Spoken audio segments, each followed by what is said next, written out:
Ladies and gentlemen, and welcome to the webinar organized by J. Today we are honored to have the Dr. Karen.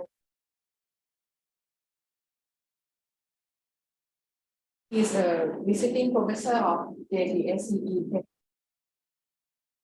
also the director of ATAN Consulting from Australia.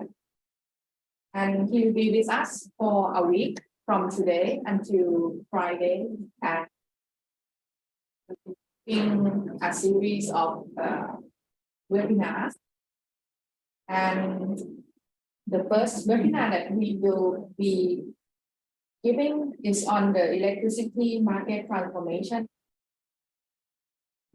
And today will be the of the two lectures that we'll be giving under this theme.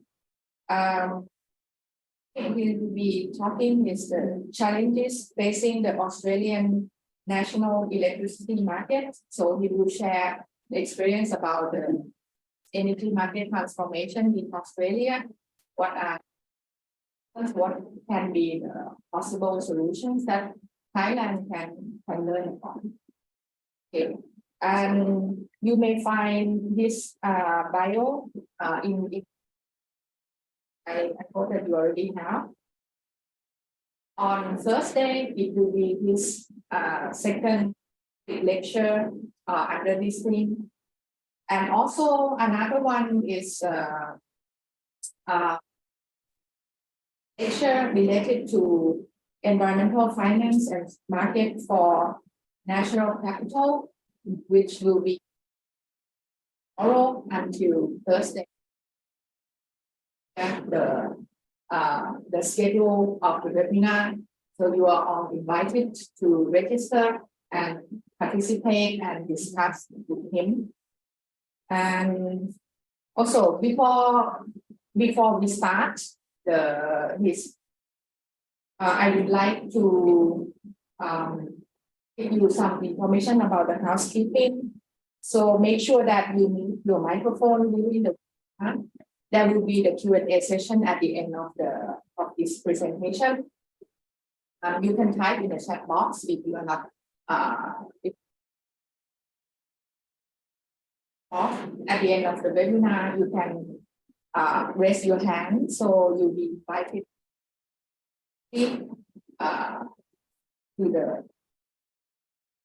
and this webinar will be recorded and posted on the JDC website and Facebook, as well as the live on the Facebook on JDSCE. Without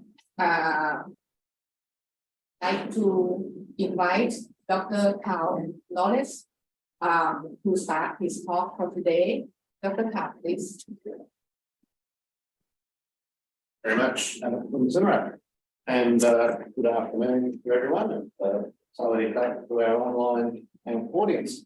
It's always wonderful to be back. So a couple of quick administrative things from me. So I will stop at various times through the presentation to allow for questions. Just put your questions in the chat box, and we will work out how to give you an opportunity to put your question forward. So let's start off with a little introduction from me. I've been a visiting professor here with the JDSCE since 2019, and very pleased to be back. I originally actually worked in Thailand about 30 years ago. I actually worked as a young electrical engineer with DGAT back in the 1990s, and then went on and became an academic. I was a founding director of the UNSW Centre for Energy Markets. We did a lot of research around the use of electricity markets and renewable energy markets, carbon markets.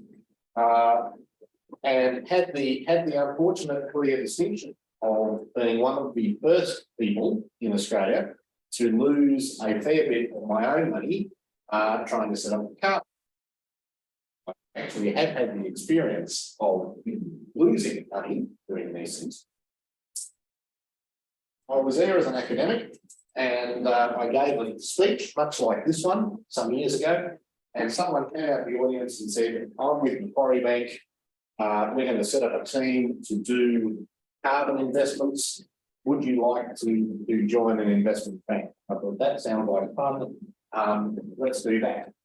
So I spent about 8 years with Macquarie Bank doing investments into particularly green investments, but also into the energy sector more generally.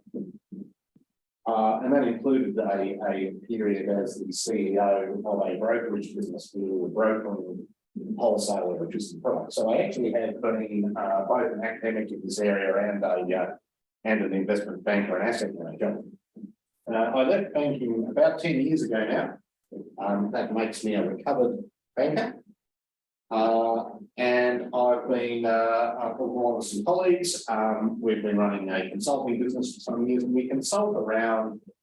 We do some due diligence work on electricity projects, but for the last couple of years, we've been particularly busy on markets around biodiversity, carbon, and some of the associated policy issues that are with that. So the week, it's going to be a busy week. We're going to do 5 lectures over the next 4 days. Today's lecture is very much electricity markets focused. And then Thursday is electricity markets focused, and the ones in the middle are all around environmental finance.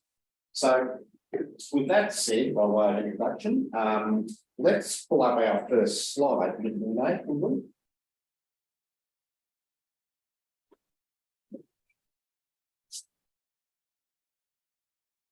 Okay, so as said, today is about challenges facing the Australian electricity market. So let's skip forward. Next slide, please. As I mentioned, I've come up here several times, and let's just do a quick recap of the last few years. So when I came here in 2019, at that time I was actually working as the manager for energy market reform for the Northern Territory government in Australia. So I was actually sitting in system control, and I was responsible for trying to implement how to bring large amounts of solar power into a small grid. And it was a very challenging time. We managed to black out the city of Alice Springs for 13 hours due to a cloud coming over at the wrong time and some equipment being set up incorrectly. It was not one of our finest moments. It led to a government inquiry and indeed to the CEO of Power and Water losing his job. So it's I think a microcosm of how important getting these transformation issues is. You actually do run the risk of blacking things out if it goes wrong. So it's important not to. So anyway, having had that experience, I came back here in July of 2020, at which point I returned to my consulting work, and we discussed issues there about opportunities in the energy transition for ASEAN energy work, and we talked about where the investment opportunities are going to be. At the core of my discussion at that time was that a lot of investment was going to need to be made into data services, into forecasting services. So this is the ability to look at what's going to be happening on the grid in the next 5, 10, 20 minutes, and how to collect large amounts of dispersed information, process it, and turn it into usable actions for system controllers. Harking back to our experience in Darwin, when we managed to black out Alice Springs, and we almost blacked out Darwin, we came very close. It was because we didn't have forecasting tools to be able to tell what was actually happening on our own grid. So we had a discussion about that in July 2020. We also talked about how we were looking at introducing bidding rules for solar farms for them to require to give us some firm numbers. I I was then back here in June of 2022, so it's 1 year ago. And at that time, we were discussing the suspension of the Australian electricity market. So what it will do, in fact, that basically 1 year ago, the Australian electricity market had been suspended due to a range of market dysfunction. Here we are today. So things have continued to evolve, and we're going to do a quick straight through some of the things today. First, let's go back and see what's happened in the year since I was last here. So next slide, please. Okay, so we'll discuss that. It's going to be a busy week. I would highlight here, by the way, the lecture on Wednesday about the task force for nature-related financial disclosures. Out of all the things that are going on, I would actually think that the TNFD is probably the most impactful one of all of them. It is a global framework for banks and finance players to work out how to measure and manage sustainability and environmental risk. In my view, it is going to have very significant impacts in terms of how business is done in the future. And so if there were nothing else that you attended, I would commend that one to you. But again, let's move on. Can we go? All right. Thursday's lecture, we're actually going to do a trade through 3 reports just being released in the last week by the International Energy Agency.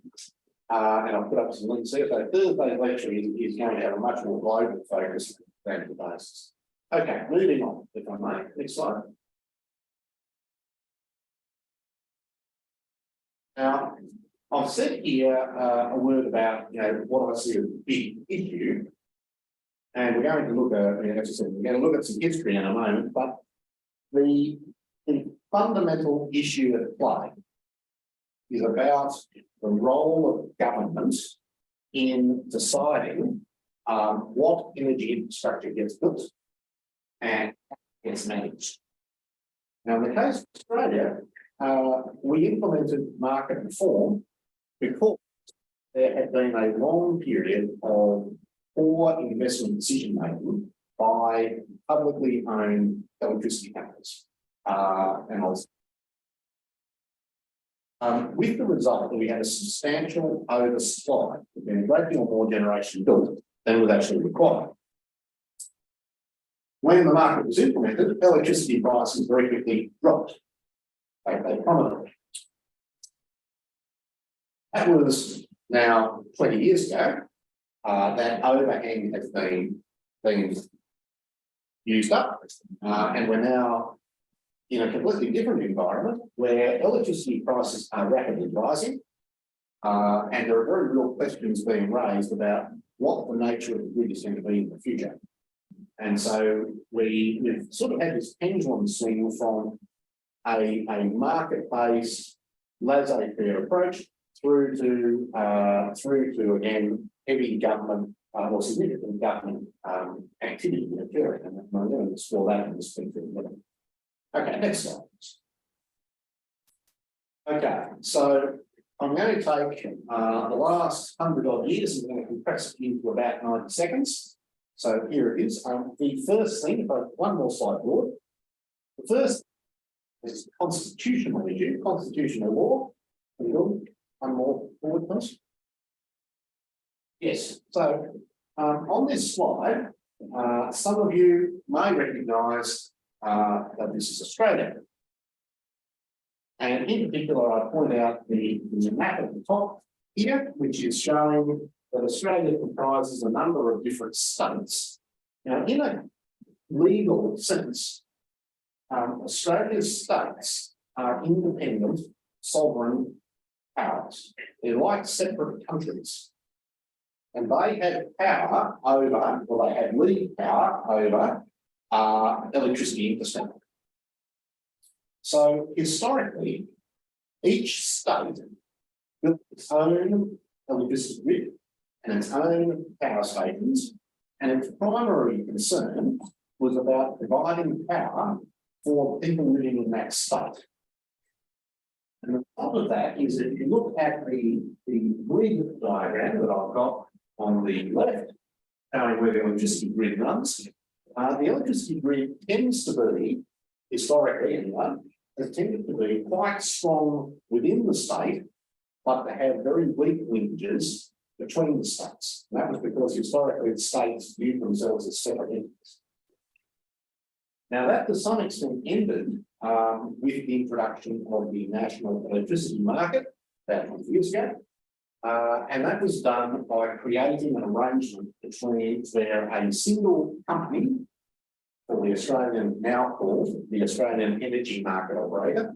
So that is actually a company, it's owned by each of the individual states, plus the federal government, and the national energy law, which was passed in each state, identical legislation in each state, as well as at the federal level, and that has tried to bring a consistency across the national framework. I say tried to because it is rapidly becoming clear that significant inconsistencies still remain. Mark here is a graph showing the annual generation capacity and peak demand. You'll see that the peak demand has not actually changed that much. That is slightly misleading because of the large amount of rooftop solar that has gone in, which appears to be depressing demand. In other words, if the rooftop solar wasn't there, you probably would see significant demand growth over that time. And then we've got the generation capacity, which is going up. So this is only showing large scale generation. So you can see that there's been a significant ramp up in the generation capacity in the last few years, even though the actual demand that's being faced is small. That, of course, is at least in part because a large part of that new generation, the majority recently, is variable renewable energy, and you tend to end up with a lot of installed capacity without necessarily a matching contribution to the peak demand. So that's why I find this. Yeah. Okay, 7 minutes. So what are the targets that are actually on this? Oh no, sorry, I'll go back. Back to our previous slide for a moment. So I was going to give a bit of history. The state governments each set up a state government-owned electricity commission, and it was given a mandate to go and build as much generation capacity as possible. By the time we got into the 1970s and 1980s, they had succeeded in doing that, but being a government agency, there was no commercial pressure upon them, so they just basically kept building. So we actually got to a point in the 1980s where we came close to having a 100% reserve plant margin. Now, for those of you who aren't engineers, reserve plant margin is a measure of the amount of additional generating capacity you've got compared to your peak demand. So it's essentially a measure of have you got enough generation to meet your demand. In a well-run grid, you might expect to have a 30% reserve plant margin. In New South Wales, at one point in time, we got up to an 88% reserve plant margin. So that's a lot of public money that's been spent on building power stations that weren't running. And that was the economic driver for bringing in the market reform, for privatising these things, and letting the market drive some efficiency. It's all about trying to overcome a history of, in that case, poor investment decision making on the part of power companies. The other thing that was there was we had basically a separate electricity distributor for every local government area, county council. So we had like hundreds of really little electricity distributors. And they were very inefficient. So again, they were sort of munged together, put through a process of forced amalgamations, And they became ultimately the businesses that got privatised and were involved in the business space today. Okay, there's our last 100 years in, extremely compressed form. Let's move on, get into the topic of today. Okay, so we now face a situation where we had this historical grid that was built on a state-by-state basis, and it was built with a lot of coal, because coal was widely abundant and cheap, and which we have now said, no, we don't want to do that anymore. We now want to drive to, in this case, a net zero economy by 2050, and even more aggressively, a grid to be fed by 82% renewables by 2030. 2% renewables by 2030. It's currently about 60% fed by coal and gas. And 2030 is 7 years away. Okay, so the stated target is a very rapid transition from where we actually are today. So have that in mind. The target that's been set for the transition that we're going to here is a very rapid target.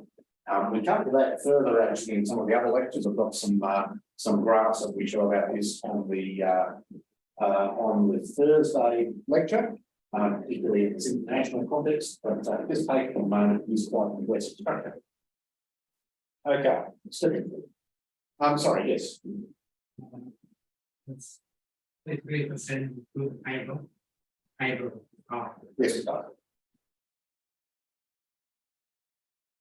Okay. So that is leading to headlines like this, and I've done some newspaper clippings throughout the presentation here.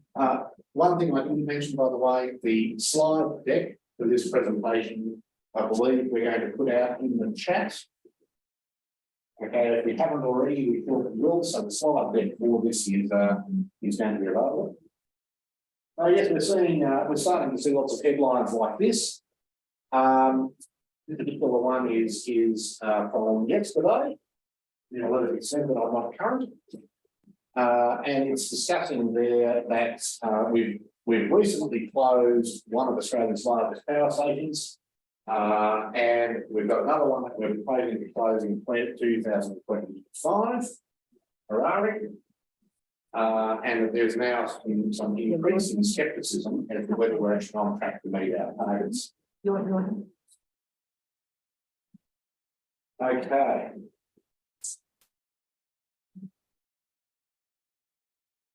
Moving on.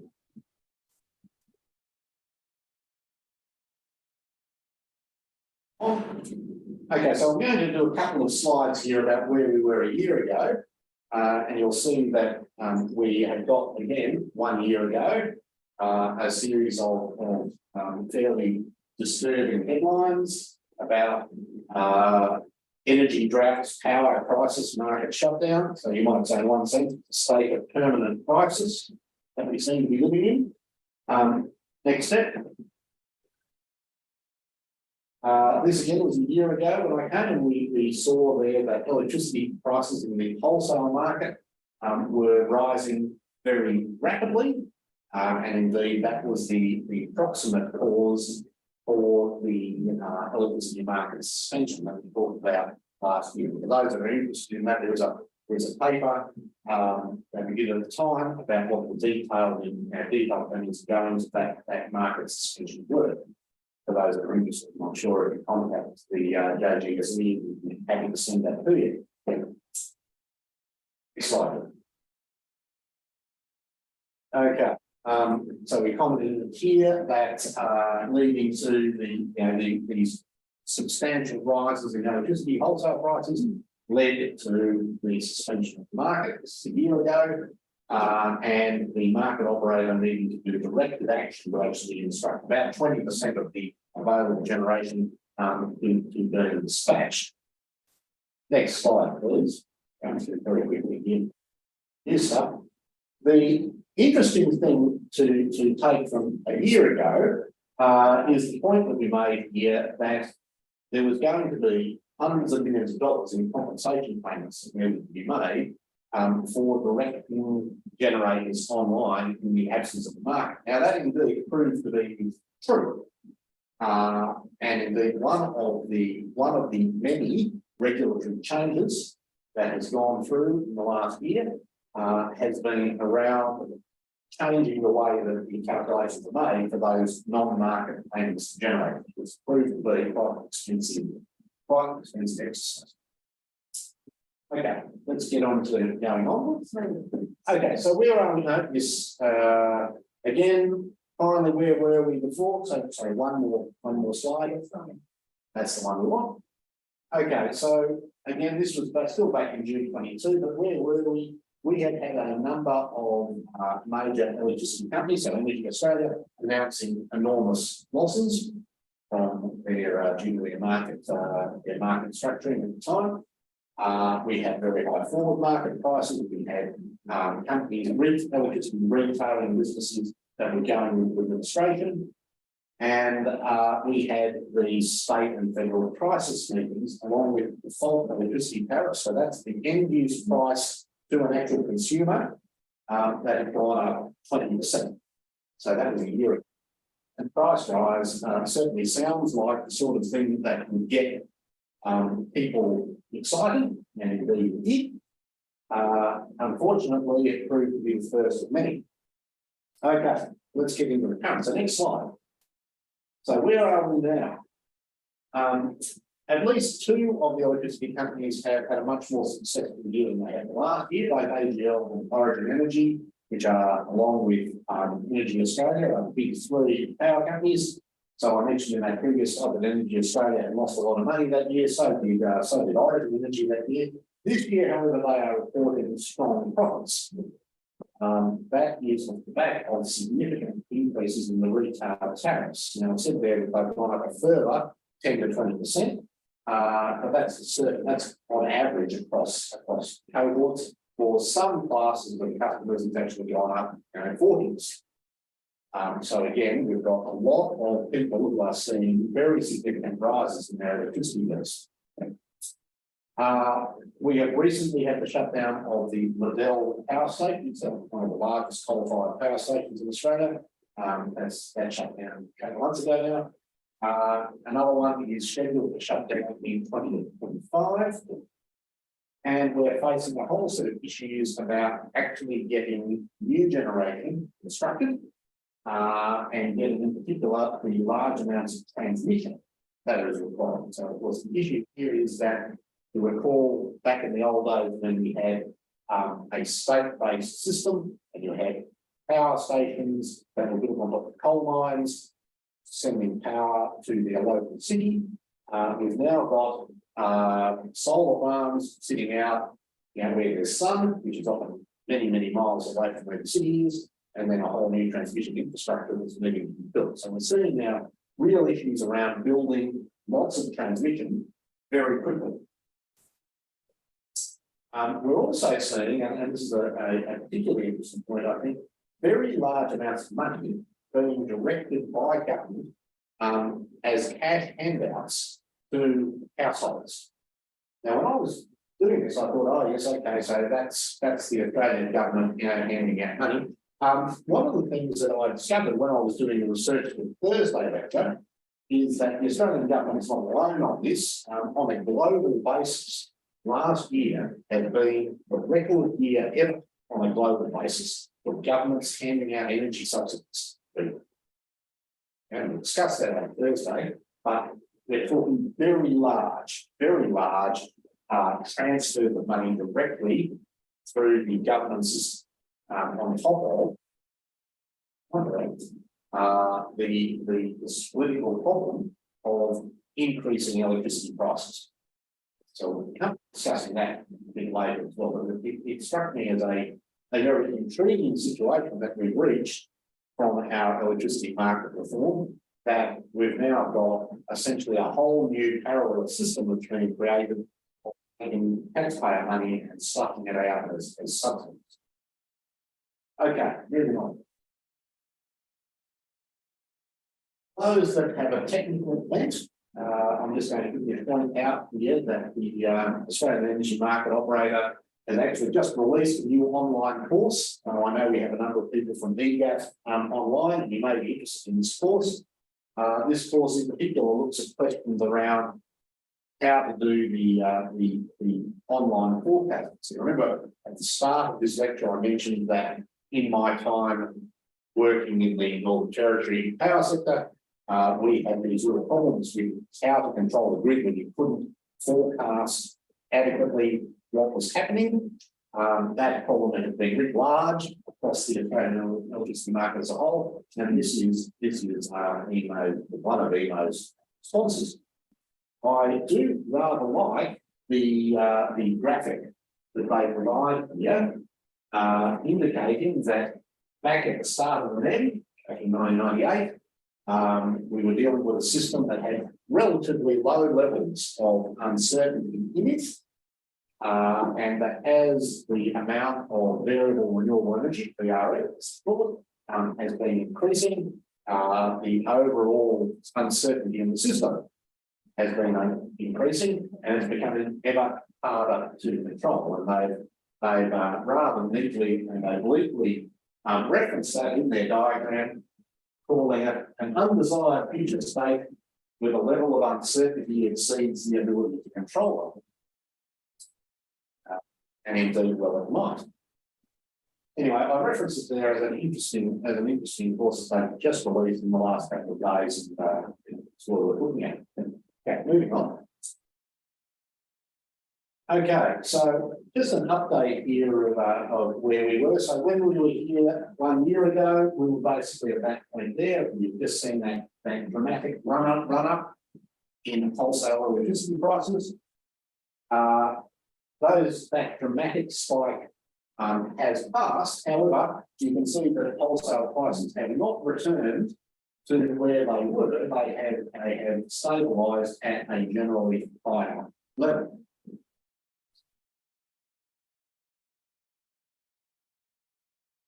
And that is what is driving the generalised rise in prices of this.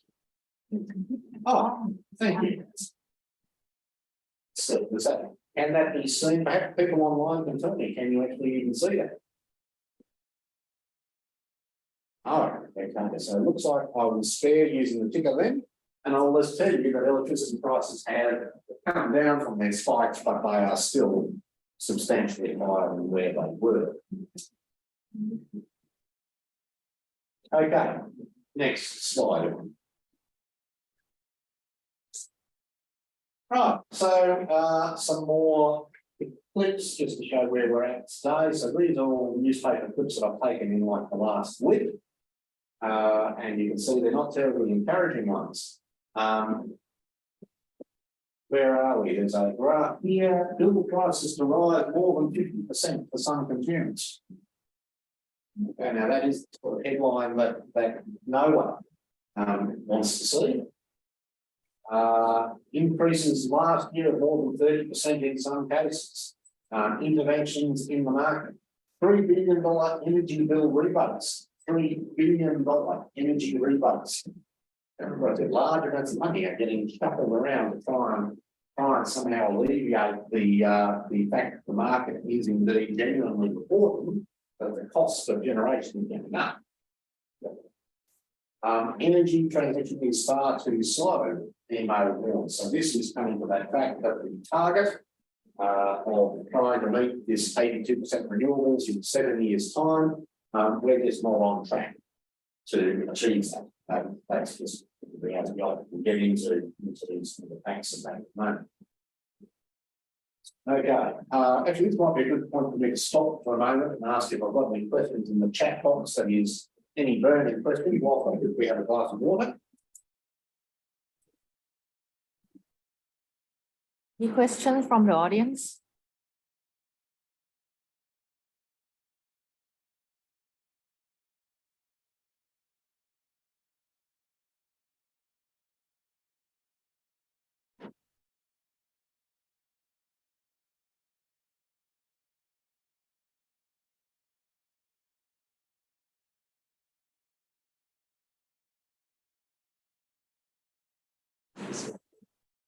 In the meantime, can I ask? You got. Okay, slide 18, is that possible? Yeah, what happens to the southern Australia?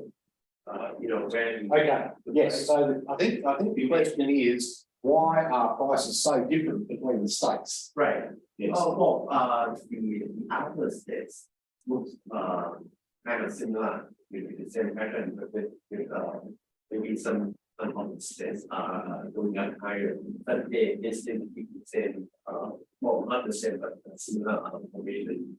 But the south, I think it's South Australia. Yes, South Australia, India 25. Yeah.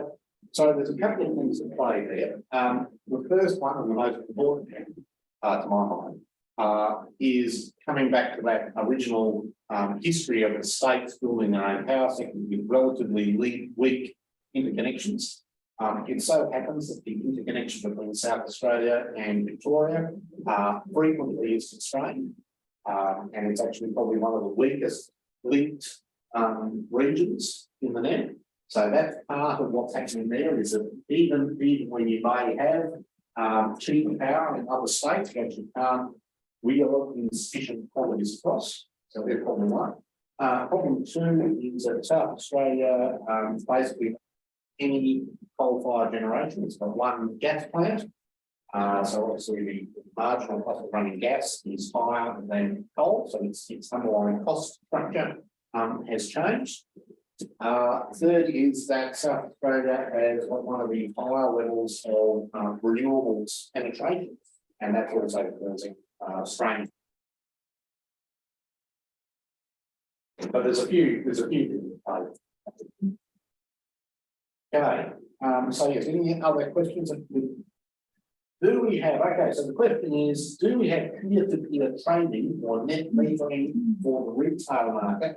And if so, is there any criteria or limitation? And that is a great question. So thank you to keep it on. I should disclaim here that I actually have an investment into a company that specialises in trying to facilitate peer-to-peer electricity trading. So this is a question that is near and dear to my heart. The short and simple answer, however, is no. We don't.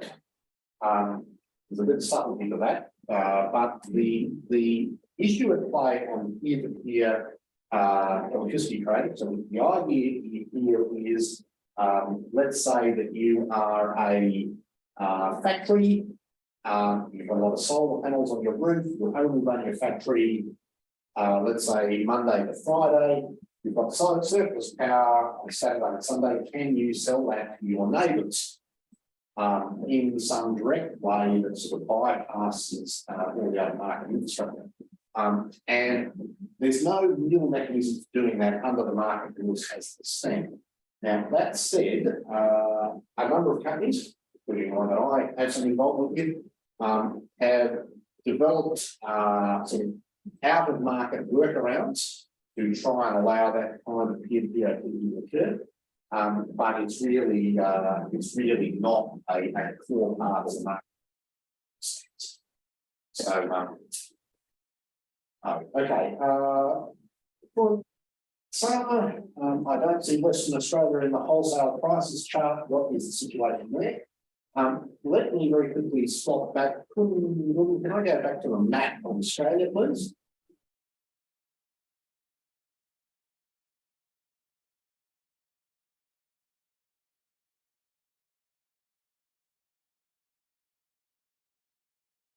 Thank you. Okay, so one of the things that you will note here is that the supposed national electricity market actually extends basically down the southeastern coast, including Tasmania, and then around to South Australia. So it is a somewhat, it's something of a misnomer to call it a national electricity market. It's called that because that's where the bulk of Australians live, not because it actually covers all of it. Particular things to note is that Western Australia, there is no transmission line running between Western Australia and the East Coast. There's no transmission line there. There is no transmission line from Darwin and the Darwin Casper grid onto any of this. So they essentially run as completely separate systems.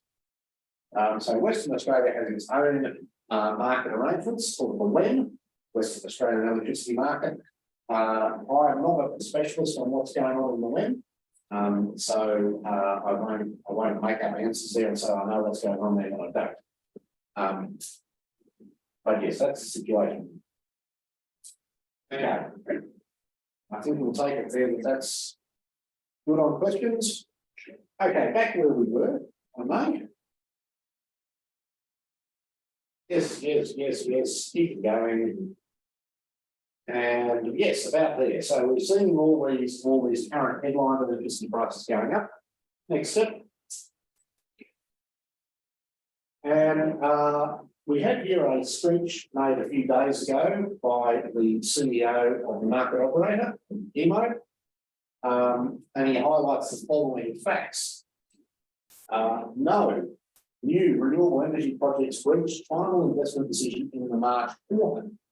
Okay, so what's going on here?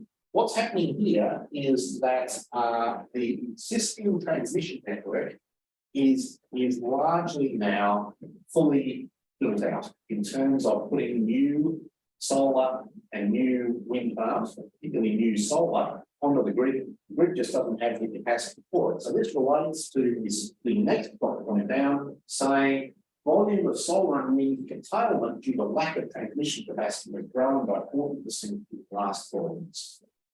Basically, the bottleneck that we are facing now is not shortage of people willing to invest into new solar farms. It is the ability to actually get the power from the solar farm to the cities to consume. So the focus is now coming on to how to build lots of transmission lines. The other 2 points that he makes: urgent investment required in firming. So this is say rapid response hydro or batteries. One sort of a great deal of further investment required. And I come on to that a bit further in the presentation. But again, when you look at the numbers that are involved, it is actually quite a staggering amount of money that we invest into the storage sector. But the other point that would be interesting, what I'd make here is that in terms of building the transmission planning and construction has always been problematic under the market framework that we've had in Australia. It's never been clear how exactly to decide where to build transmission lines. And the issue at play there is that whereas in the past you could say, well, there's the coal field, you're going to build one big power station on that coal field. Here's the city, you're going to build one transmission line between that big power station and the city. And it's pretty easy to work out how much value there is there for whether to make an investment. We're now in a situation where you say, well, look, there might be the solar and wind out there, but until we build the transmission line, we don't know. But we're not going to build the transmission line if we can't see how much build out's going to happen. So you're in a catch-22, and you can't build it until they come, but they won't come until you build it. And we've tried various things to get around that. But even when you then have decided that this is where you want to build the transmission line, getting people to accept to build a beautiful big transmission line across their property turns out to be unpopular. Now, obviously, as an electrical engineer, I don't understand that. Personally, I would love to have a large transmission line in my backyard, but many people don't.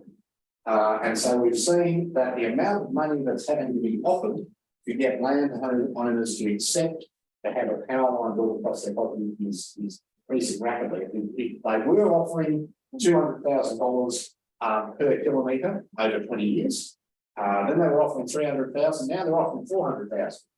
At least in some locations, and they're still not getting enough landholders to agree to have the transmission line built. So we're going to see some issues there.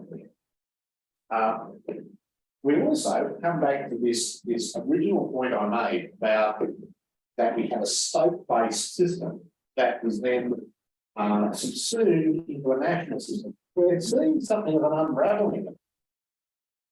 States setting up their own renewable energy zones, running their own subsidy programs to get renewable farms built, and then a lack of connection between that and the planning processes about building the transmission. So essentially, you've got states, promoting the building of stuff in places where there's no transmission line to actually take the output, and then the fight starts about who is going to build the transmission lines for the plan being built. So it's a disconnect between the two arms of the planning. Okay, let's step forward. Good.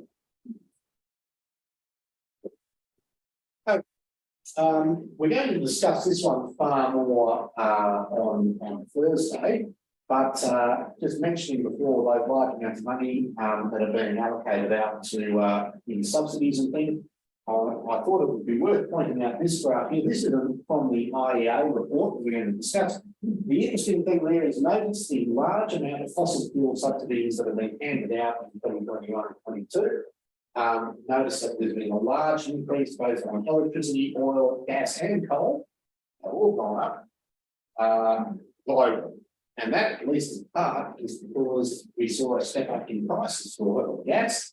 And since the subsidies were written in many countries, were written to maintain the retail price, when the wholesale price went up, that meant that the subsidy automatically went up. We've now got some countries around the world that are spending 12 or 15% of their GDP on energy subsidies. Not a sustainable situation. We'll come back to that as well in a later lecture, but I first thought I would point it out. Go ahead.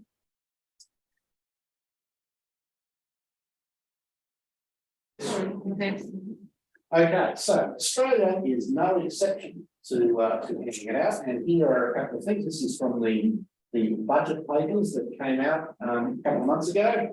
Energy price relief, and you'll see there that they quote up to $3 billion energy price relief to eligible businesses and small householders, and then some discussion about price caps and price reforms. Now, as an economist, such is part of my graduate training, I am always very sceptical when I hear about price caps because you impact markets rather badly.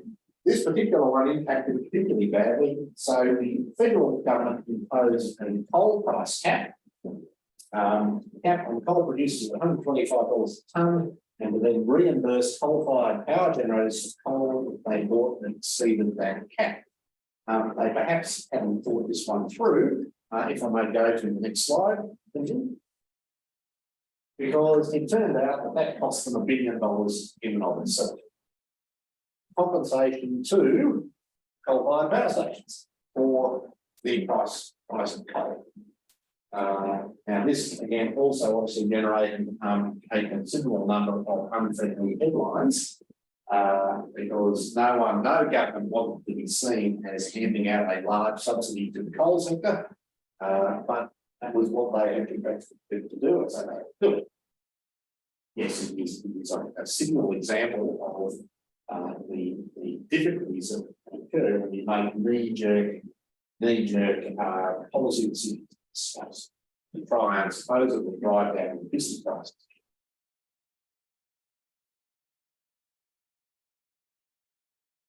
Okay, I'm extracting here, this is big detail, but we're not going to talk through the exact detail of it, but I've extracted here some information from the EMO integrated system plan. This is sort of the master document used in the electricity market about the sorts of build out that we might be going to see.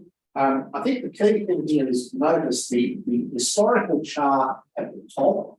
You'll see that there's been a rapid ramp up in the amount of energy that is being produced from solar and wind and hydro.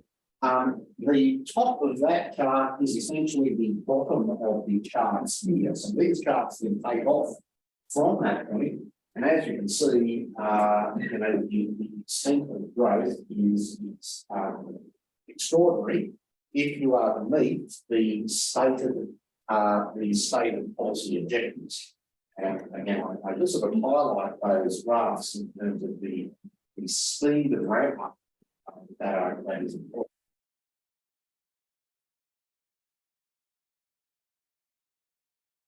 Yes, we'll skip on, because I'm conscious I'm talking too much. Okay, I come to the point about need of additional firming capacity. Now, one of the largest energy projects currently underway in Australia is an expansion of the Snowy Mountains hydro scheme, known as Snowy Hydro 2.0. This project was originally costed at $2 billion in 2017 and slated to be in operation in 23. It's now anticipated to cost $6 billion to be online in 2027. The difficulty that we face there is that in terms of the required firming capacity, the amount of rapid response hydro, if you were to do it using hydro, you would need 8 projects of this size by 2023.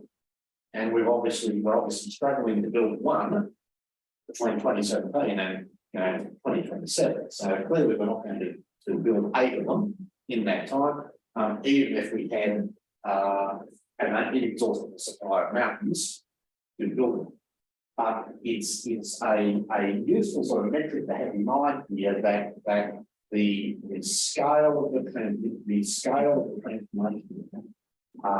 is not to be underestimated. It is actually a very challenging. Okay. All right. I note a certain irony that the original market reform process that we went through back in the 90s to set up an electricity market was intended to take vertically integrated government-owned monopolies and break them up into transmission, generation, and retailing, and to have competition occurring horizontally between multiple competing generation companies and multiple competing retailers. And have competition occurring at each stage of that, and then to have efficient markets in the middle, so you could easily see what the efficient market price was at each step. What has increasingly occurred is a vertical reaggregation. So the big 3 companies, Energy Australia, AGL and Origin, have all expanded up and down that supply chain. So they started in generation, they have since bought into retail. But certainly retail and generation, and they've become essentially vertically integrated private energy companies. And the result of that has been that the market for trading contracts, where you can actually sort of see an explicit price for the energy components of things, has significantly decreased. Now that also then becomes a barrier to entry for any new player coming in, because there's not sufficient liquidity in the market there for a new player to actually So when we saw back on the original slide how we had seen a number of electricity retailers that had to go into administration when faced with high price events, this, at least in part, is one of the reasons for it, the lack of a well-functioning contract. So it does seem to me to be slightly ironic that we went through all this process to create an efficient market, and we've kind of ended ourselves back with an inefficient. And I think this is a somewhat contentious statement to make, but that would seem to be how I feel. Now that said, this is probably going to, before I roll into my next point, is there anything, any chat that has come up with any questions?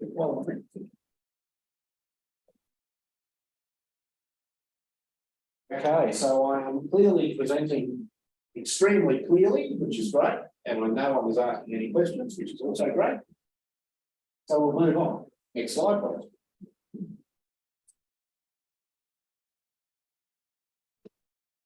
Before the transmission issue, and we're about to get into some of the changes that have been made in a regulatory sense on dealing with all this. The build out for the required amount of solar to go into the grid. Some studies are suggesting it's 10,000 kilometres plus worth of new transmission. Okay, which even by Australian standards, Australia is a big place. 10,000 new transmission, it's a lot. Particularly when you think that you might be having to pay 300,000 or 400,000 a kilometre to get everything built. But nonetheless, it's clearly a very large number. There's been a whole range of proposals about some form of capacity market. So back in June of last year, the Energy Security Board was talking about implementing a capacity mechanism. That got abandoned. We now, if we move on to the next slide, pretty sure they're now talking about. Actually, let's go on to the next one. That's time. Yep, next one. Okay, so yes, so coming back to the discussion about the capacity market, the Energy Security Board has actually very recently been done away with. It's been replaced by a new entity that appears to have been replaced by an Energy Advisory Panel. It appears to have only an advisory role rather than a proactive role of trying to manage energy market security. I'm really not sure how that is going to pan out. A new capacity mechanism is now being discussed in the capacity investment scheme. So again, this is some kind of mechanism to allow governments to attract investment in capacity in the places that they want it. There's no particular detail at this point about how that's going to work, but I would note that there's been at least 4 or 5 proposals of this sort of mechanism in the last 10 years. And they all fail to get consensus around. It's quite a contested space as to how you actually manage getting new capacity into the grid. Something that has been interesting to me is the take-up of the New South Wales government's renewable roadmap option. So this is where I mentioned before that we had state governments running options to get renewable security in current certain places. And then no real thought was through about how to connect the transmission grid. So one thing that has come forward is an enhanced program to try and work out how to manage that connections issue. So I think we can expect to see some regulatory work around that, but the outline is not clear to me at this point. Okay, going on.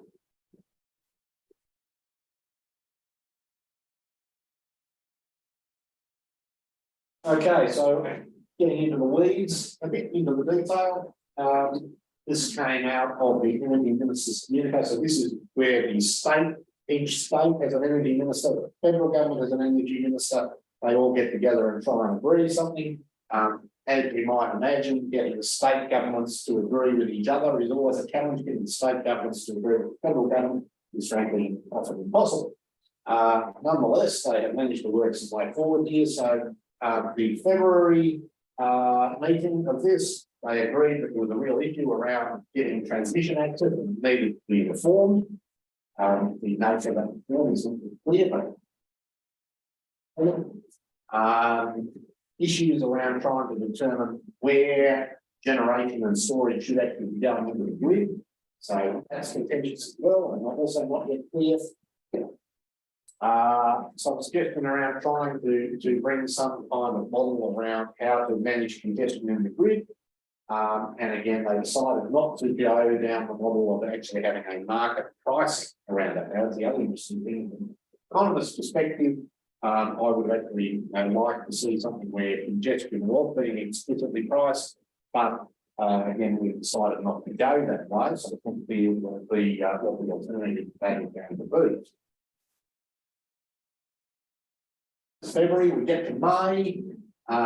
EMO at this point is advising that a significant investment in storage will be required to maintain reliability whilst these transmission and hydro projects are complete. Calling it a significant investment is very significantly understating what's involved. It's more than a significant investment, it's huge.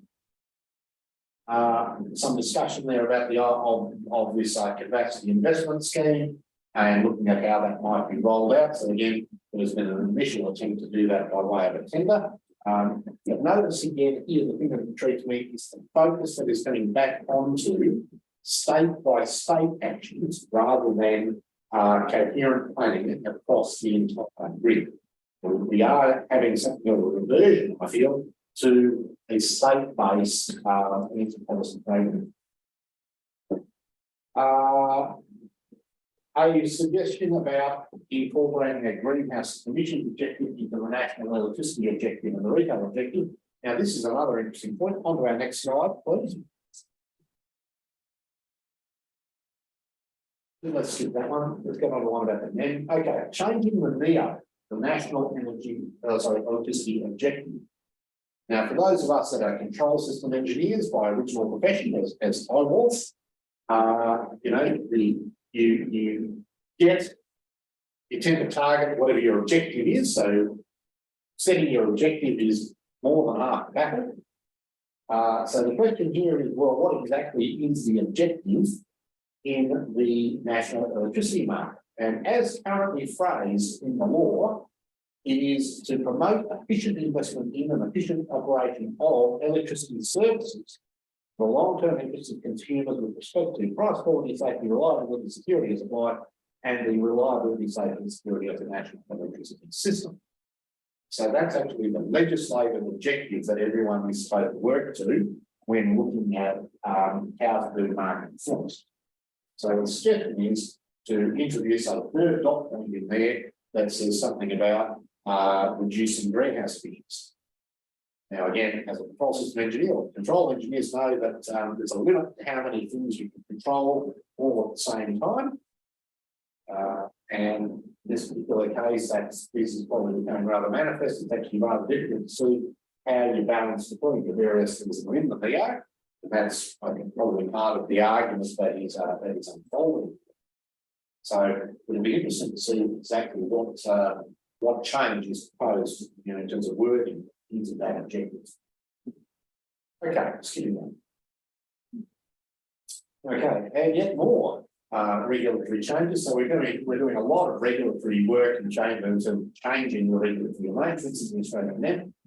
The February energy meeting proposed to provide extra powers to the energy regulator. And in particular, one's around a visibility over electricity contract markets. Now, this strikes me as a bit of a back to the future. We might call it back to the future because I actually did a project with the Energy Market Commission on this exact question back in 2014. So this issue has been around for a long time, and the issue there is that when two electricity companies put in place a contract between each other, no regulator or market supervisor is necessarily aware of what the nature of that contract is with counterparties. Those of you that remember the global financial crisis will kind of have a sense of data do here as well. The GFC was caused by large amounts of opaque contracts sitting between financial market participants. No one really knew where the financial viability was going to lie. This is the same problem. So it'll be interesting to see what they actually propose around that. Noting, as I said, this issue has been around since forever. Okay, going on.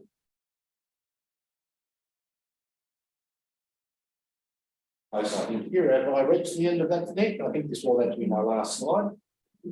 I think so. Okay, so I'm conscious that I have spoken quickly in my impossible to understand Australian English, which I apologise. I would have done this presentation in Thai, except that I'm couldn't pay my day. Not like that. So I will happily take questions if we have time at this point.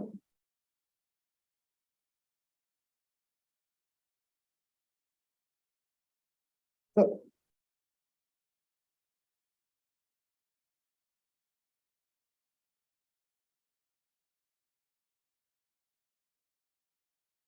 the question is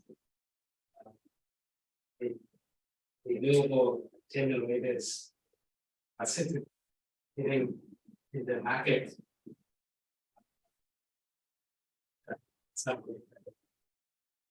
Well, yes, they okay. So this question. So the question was, are the renewable energy generators that are in the market subsidised by the government? Now, I need to unpick a couple of things out of that before I answer it. The first one is to what extent renewable generators, solar farms, and wind farms are actually NEM market participants. The threshold test for being a NEM market participant, from memory, I may be wrong, but I think it's about 5 megawatts. It would be a reasonably sized thing to actually be a wholesale market participant. Oh, that isn't. It's been a while since I've checked on that threshold. This might be lower now, but it's something like that. The second one is, are they subsidised? Yes, they are, but not directly by the government. There's a scheme known as the Renewable Energy Target Market, or the Renewable Energy Certificate Market. It is essentially an uplift that is placed onto the retail price of electricity. So essentially, yes, there is a subsidy. The subsidy is put onto everyone who consumes electricity and then funneled through to renewable generators in particular. It's not a direct government subsidy, it's a subsidy from the consumers.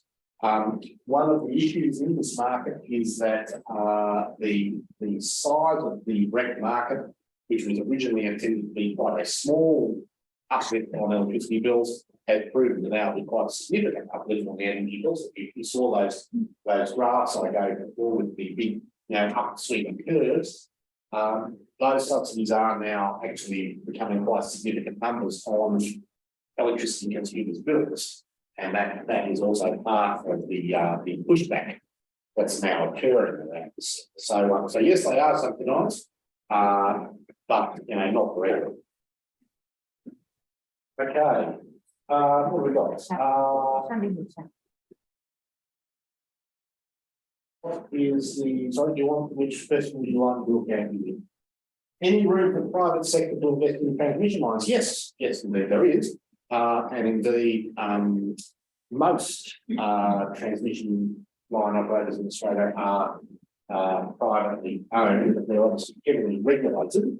And indeed, that's one of the issues that's in play is around how to set the regulated rate of return on the investment into private transmission lines.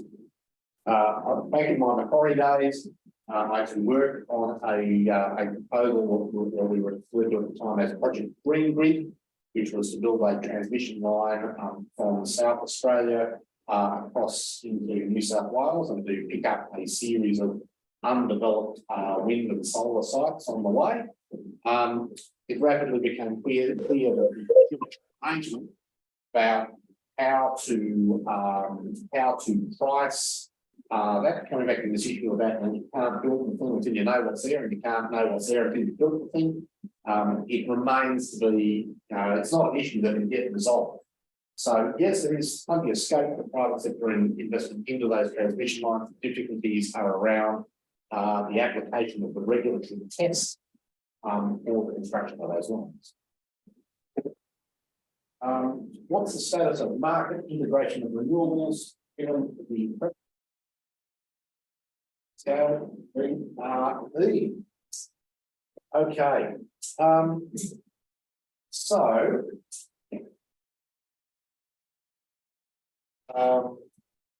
Wholesale scale renewables are already fully integrated into the market in the sense that they are completely at liberty to bid into the wholesale market on the same terms and conditions as every other generator does. However, what most of them actually do, of course, because their marginal cost is close to zero, is they bid at zero. They're basically dispatched, as and when they've got the power to go, provided that they're not being constrained by transmission issues. The other side of that, though, and this comes back to the peer-to-peer trading question and before, is that there probably is a substantial amount of scope for doing some localised participation out of all those factories with solar on the roof to local electricity consumers. That stuff avoids the transmission grid, and so it's not going to be constrained as often. There's probably more scope for doing more trading there. Mind you, I would say that because I am an investor in a company that's trying to do that. But I think that's probably where there's more immediate opportunities further market integration.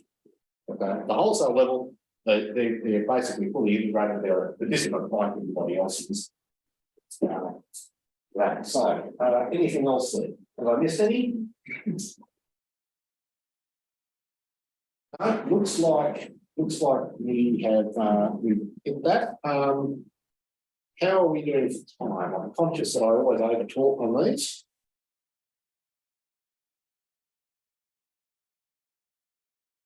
All right, Only well, 1 hour, 10 minutes. okay, I have a question on the backup power because now the many coal-fired power plants in the past they use 88%.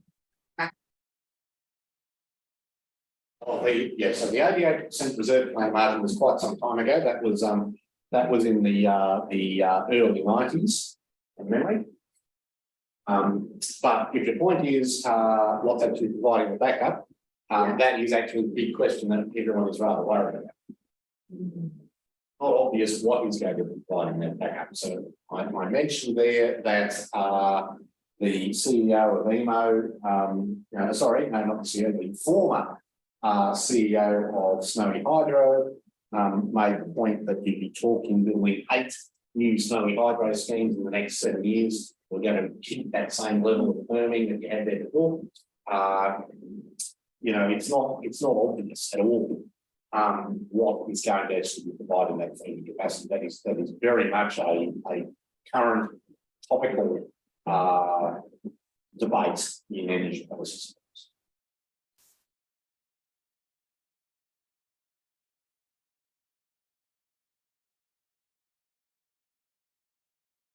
Not wrong. For Australian government, they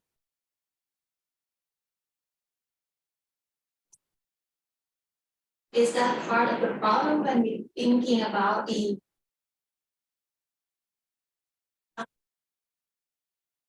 on the market by themselves, and that is the reason why they survive with that swinging price of the electricity. So if somehow one industry or the household couldn't survive if they have no solar rooftop installed by the policy promoted long before. Okay, so yes, Australia has had an enormous uptake in solar rooftop, enormous uptake, and continues to do so now. It is in fact causing power literally to flow backwards through the grids at certain times of the day. So there's been a lot of it going in, and not necessarily with a lot of thought about the stability impacts of that. Now, to make that a concrete example, and this was the example I spoke about, I think 2 years ago now, from my time in Darwin, where we breached our mandated, our legally required spinning reserve margins because a cloud came across Darwin unexpectedly, and all the rooftop solar dropped off, and suddenly there was therefore a big spike in demand, and we didn't have gas turbines ready to go, and that meant that we breached our requirements. So yes, it's a huge issue. The difficulty around it is that the electricity price that's paid through the end consumer is set at a retailer where each retailer is needing to take account of much power from the grid they're going to have to buy to meet their customers' demand. So they do this sort of an optimization between how many customers have they got who've got rooftop solar, and how much do they think those customers are going to be putting out from their rooftop at various times of the day. But they don't have any control over them. Most of these solar installations do not have controllable inverters on the part of the retailer. So you've essentially got this uncontrolled, resource sitting there. And that volatility is then causing financial difficulty for retailers who can't get the forward contract to cover the volatility in the electricity price that's caused by volatility in the solar. So it's not, I don't think there's a real answer, sorry, to this point to your question. It's one of those, it's a very real problem. And yes, you're quite right, some of them are, one of the reasons some of those electricity retailers went into administration while they went out of business is exactly that they had unexpectedly large amounts of solar coming through when they were faced with large price events in the wholesale market and they couldn't manage the exposure between. I'm sorry that I know that doesn't answer your question. Actually, sometimes answer, but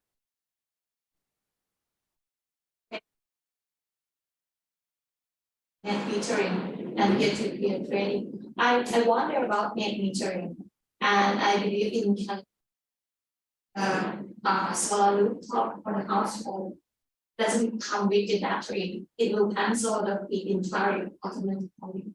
If that is any case for Australia to have some kind of clause into that system, so it reduces the reduction. So volatility.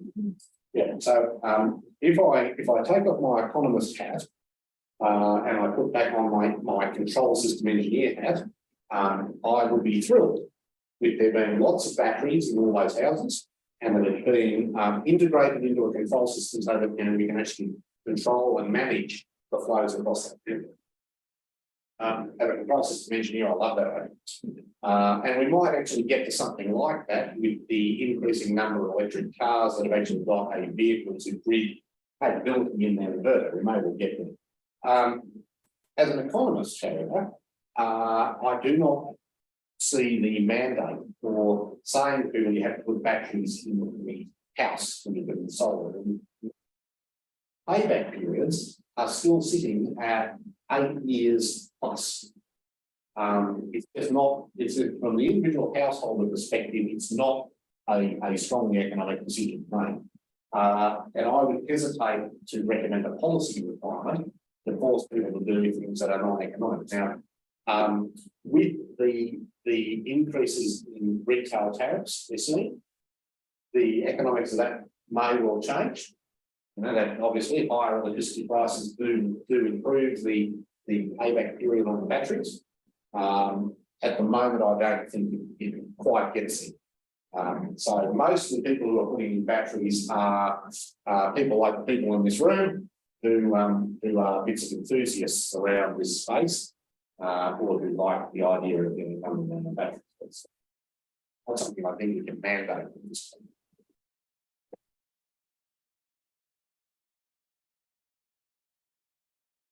Prediction of electricity price affected by the current renewable energy target in Australia. Okay, so I'm slightly unsure as to what we are attempting to pick in that question. The price impact of the renewable energy target, you don't actually need to do a prediction about that. That is actually a matter of statistical fact. You've known what the price of the renewable energy certificates under that scheme are. It's known how many of them have been created in any given year. You can multiply those numbers together to get a view about the total quantum of dollars and hence what proportion that represents of the overall electricity spend. So you don't need to predict that. If you're doing it on a backward-looking basis, you can actually calculate that quite exactly. In terms of what's the likely impact of it going forwards, that is rather more difficult because you need to make an estimate about what you think the future renewable energy certificate price is going to do. Now, note here, the way these schemes work, the way the renewable energy market works, is that it's got a set target in terms of the total quantum of energy that you're seeking to generate. And the certificate represents a contribution towards that target. Now, the economic analysis of that would be that the closer you get to the target, the lower the price of the certificate should become. So you should actually expect to see a declining renewable energy certificate price if you are successfully building out the amount of solar that's been targeted. Now, there's lots and lots of predictions that get done about the rate of construction of solar, and you can therefore make predictions about what the renewable energy certificate price is going to be. But you know, yeah, they're all they're all predicated at the end of the day on an assumption about the ability of the grid to sustain having these large scale solar farms putting in, and that's actually probably the big unknown. So when you see those predictions, what they're really making a prediction about is how soon is the transmission problem going to be solved, and hence the price dynamics coming back to the same line. So is there any prediction of that? Yes, there is. Lots of them. And as I said, most of them really are taking a punt about what they think is going to happen in terms of transmission planning, even though they don't explicitly say that.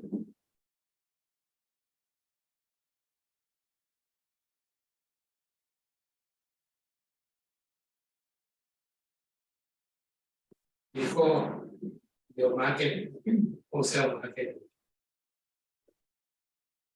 I mean, fully operational. Renewables. You have to go through a series of simulation, experience. So we're talking in terms of bringing renewables into the market design. Now that's actually an interesting question. So again, I'm showing my age here somewhat, because I actually was around when the electricity market was first being implemented, and I was actually an academic at that time with our old QR3 event.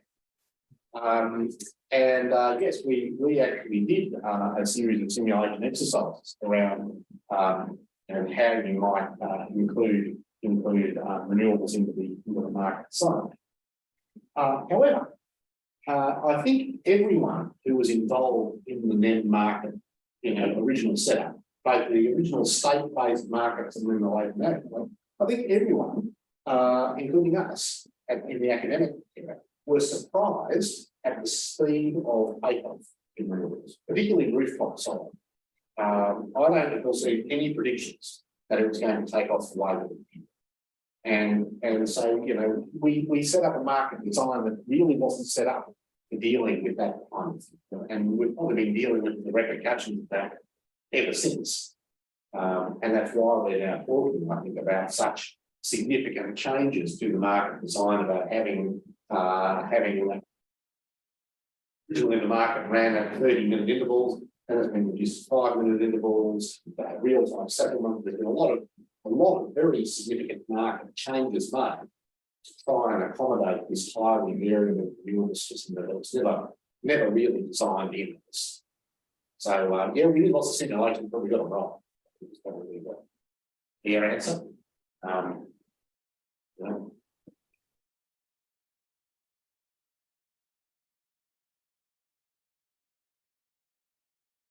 Australia has plenty of land. Seeing farmers converting their farmland to solar farms, having leasing their land for energy projects. Sure. Okay. So the question there, I'm not sure if people online can hear the question, so I'll repeat it. The question there is: are we seeing farmers selling land or going out of farming in order to host solar farms or wind farms and such? So, to a limited extent, we're actually seeing more of that in the carbon and biodiversity markets, which are the topic of tomorrow's and Wednesday's conversation.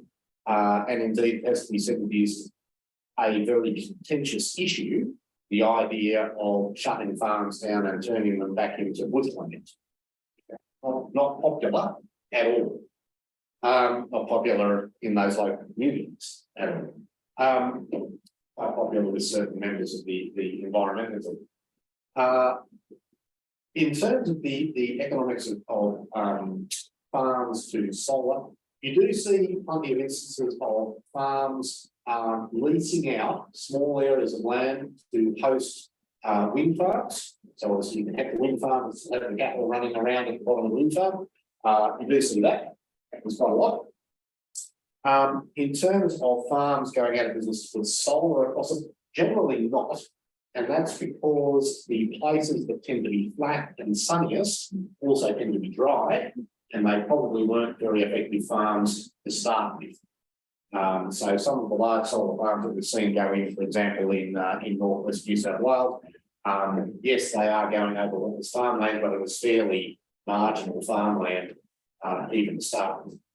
So, and certainly the big projects, you may have seen that there's a project proposed in the Northern Territory to run a cable from the Northern Territory to Singapore and to provide, sorry, I've forgotten exactly how many gigawatts worth of power. It's an enormous proposed project. In that case, land that they're looking at putting the solar farms on, it is basically, it is not farmland at all. It's basically just empty land. So yes, you're right. We've got a lot of land, and most of it is not terribly valuable for farm. Lots of desert. That's right.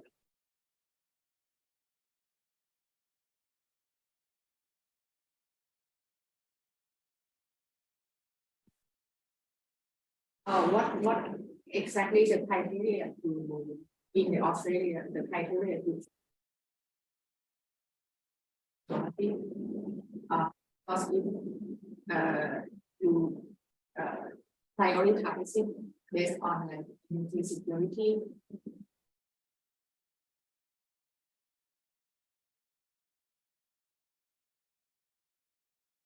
So the question there was around the criteria to choose the types of capacity that are going in. Now, this is actually a profound philosophical question.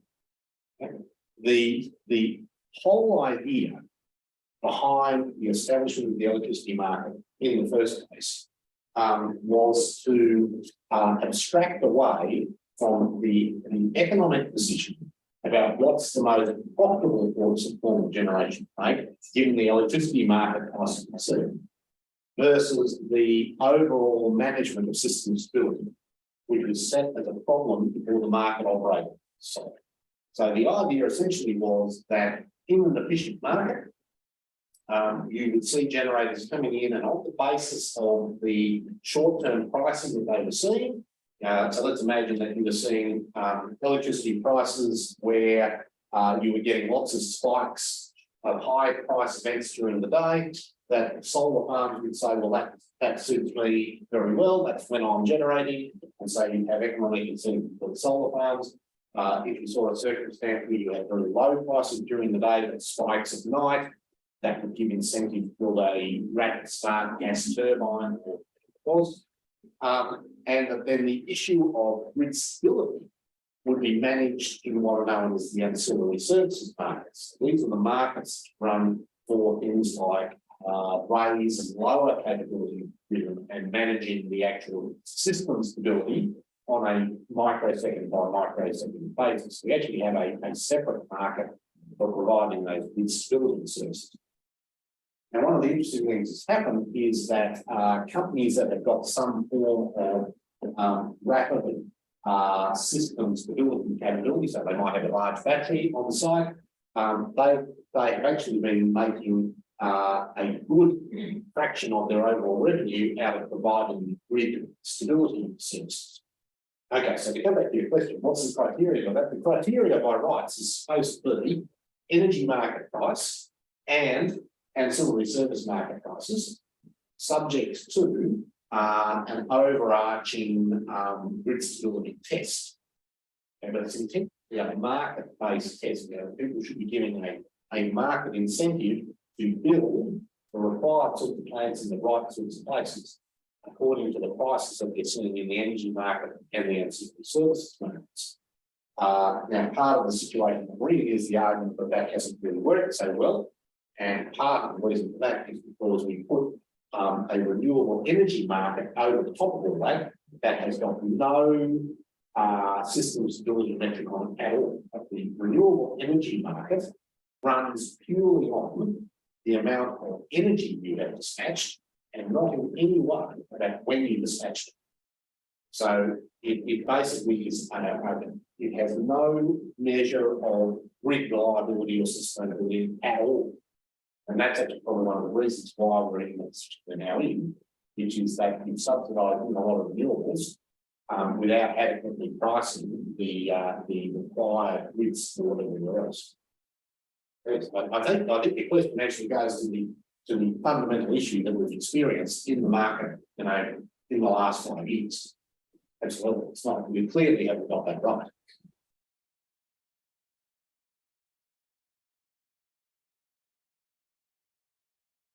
To that question, so for the snowy hydropower, how into the picture of Australia. So what actually introducing and how it going to be in terms of the amount of renewable energy. It could help absorb like the there's a lot of solar fire.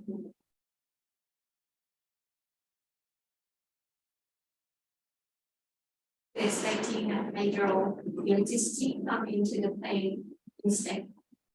That is I couldn't understand it quite right. Okay, well, the reason you can't understand that is because it doesn't make sense. So that's good. Okay, so let's just step back for a second as to what the original snowy hydro scheme was. So the original snowy hydro scheme was established to provide essentially peaking power into the grid, in the early evenings and first thing in the morning when lots of people turned on loads very suddenly. It was never intended to be an enormous energy scheme. It was intended to be a demand scheme. That makes sense.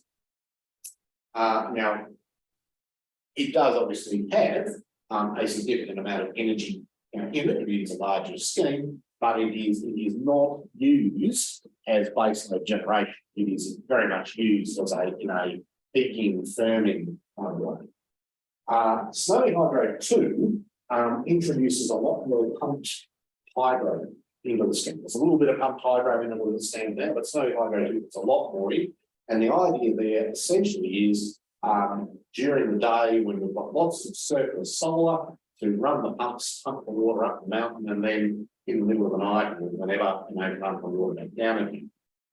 So it's really envisaged as a firming kind of thing, and that's why Paul Broad, the former CEO of Snow, he said, look, in terms of firming capacity to actually stabilise the grid, if you're looking to meet that target as set, you'd need like 8 of those type of snowy hydro pump storage schemes doing it. That's just impossible. We don't have 8 more mountains to put them in.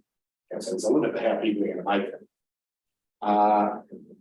But yeah, so Snowy Hydro 2 is very much intended to provide that firming capacity and that pumped hydro storage, because still to this day, when you talk large amounts of storage, nothing beats hydro in terms of the cost per megawatt hour of the storage. It's still a lot cheaper than batteries.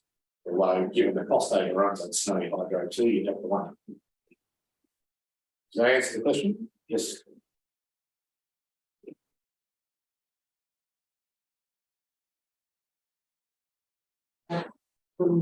No? Actually, for everything in the chat.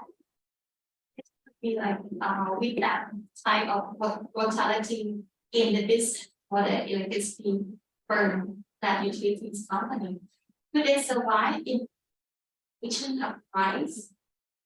Well, this again is what's been driving a lot of these guys to vertically integrate.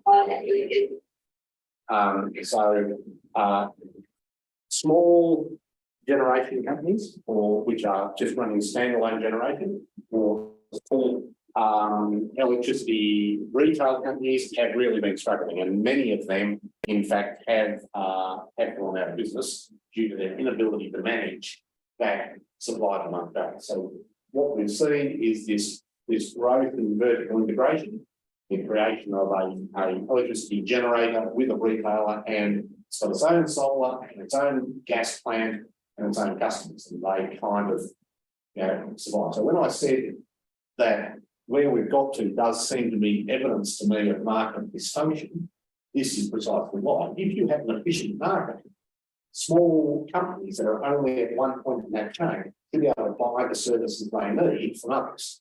The fact that those guys have all gone broke and they've ended up with vertically integrated, companies suggests to me that we've got an inefficient market.